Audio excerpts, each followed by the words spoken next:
नमस्कार दोस्तों, आपका यूट्यूब चैनल में तमाम स्वागत हो। सर आज हमारे किया सागर पर आए थे। सर ने बच्चों को किताबें भी प्रोवाइड कराई और सर ने घूमा भी है किया सागर में। और सर आप किया सागर के बारे में क्या कहना चाहते हो? देखो, कीरत सागर तो मैं जगह का नाम नहीं लूँगा, वो स्वर्ग का नाम नहीं लिया जाता ज़्यादा।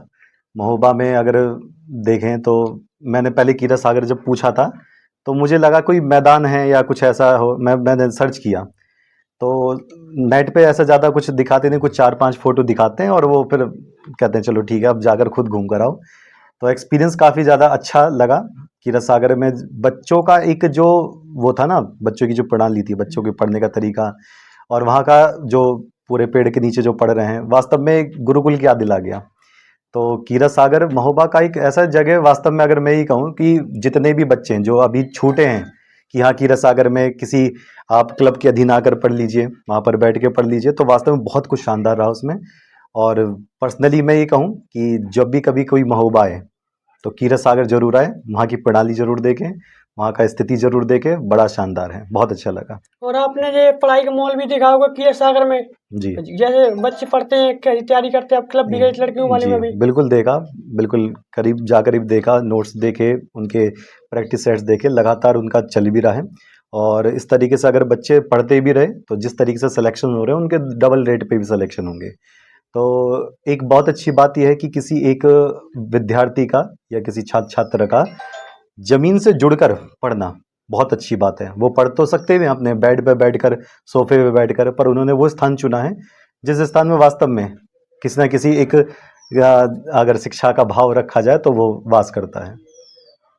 जैसे सर बच्चे तैयारी करते हैं और फिर जैसे एक बार फेल हुए, उनका सिलेक्शन नहीं हुआ, हाँ, तो वो हार मान जाते हैं, उनके बारे में क्या कहना चाहते देखिए हार तो जीवन में तभी मेरे ख्याल से माननी चाहिए जब आप चिता पर हो। उससे पहले आपके पास एक क्षणिक भरे हुए रक्त और सांस है तो हार नहीं माननी है। और महोबा में आला उदल जैसे योद्धा अगर हार नहीं माने, उन्हीं के तो वंशज, उन्हीं के ही लोग घूम रहे हैं, और अगर वो भी हार मानने लगे, है ना, एक अंत तक लड़ाई करते करते शहीद हुए तो वीर गति को प्राप्त हुए, तो ये हमें उनसे सीखना भी चाहिए। हम अपने मिट्टी के योद्धाओं को ही अगर नहीं सीख पाए तो एक बार हारे हैं क्या हो गया, दूसरी बार हारे हैं तो क्या हो गया, कभी भी गिरो तो उठने की संभावना उससे कहीं ज्यादा प्रचंड होती है। तो आप होता है फेलियर आते हैं, मैं पढ़ता हूँ, हो सकता है कि मेरा ना हो सिलेक्शन, पर उसमें डिप्रेशन होना, ये हार मान जाना, मैं अब नहीं पढ़ूंगा, ये किसी बात की कहीं कहीं भी तुक वाली बात होती नहीं है। खासकर वो कुछ ऐसे होते ना, वो गम भरे गाने कि आज सब कुछ लुट गया मेरा, ये कविताएं लिखते वक्त, गाना लिखते वक्त भी कभी सोच रहा होगा मैं लिख क्या रहा हूँ?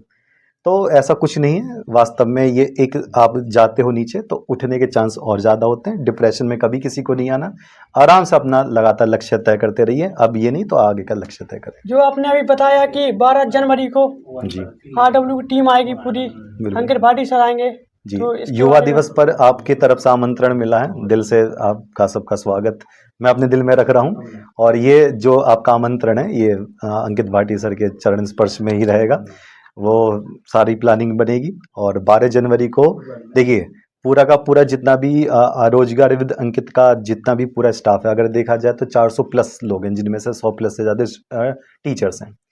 तो उसमें जो अगर मुख्य पद पे मैं देखूं तो अंकित भाटी सर तो हैं ही आपके सीईओ, और नवीन सर, राहुल तेवतिया सर। तो on the basis of request बिल्कुल मैं करूंगा, और मैं बिल्कुल अपनी तरफ से 100% हूँ कि वो महोबा 12 जनवरी को है। साथ में आप भी आएंगे? नहीं, अगर वो आएंगे तो मैं तो बहुत तुच्छ हूँ उनके सामने, मैं बिल्कुल, मैं तो उनके साथ ही आ जाऊंगा। जी धन्यवाद।